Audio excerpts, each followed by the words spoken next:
નર્મદા નદીના કિનારે પોઈચા ધામ ખાતે સ્વામિનારાયણ ભગવાનનું જે આ અદ્ભુત મંદિર છે એ ખરેખર જોવાલાયક છે.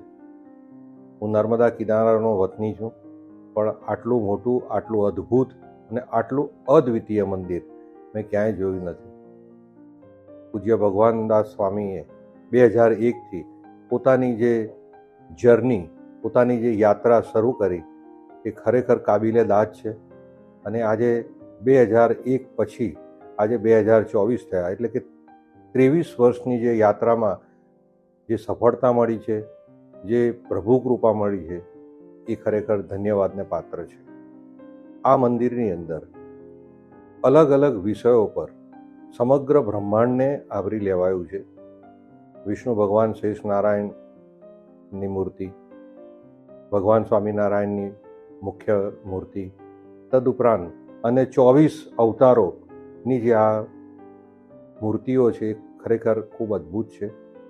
પવિત્ર વાતાવરણની અંદર અહીંયા કોઈ પણ આવે તો એનું મન શાંત થઈ જાય અને ધર્મ પ્રત્યે આપોઆપ રુચિ કેળવાય, એ પ્રકારનું આ વાતાવરણ છે.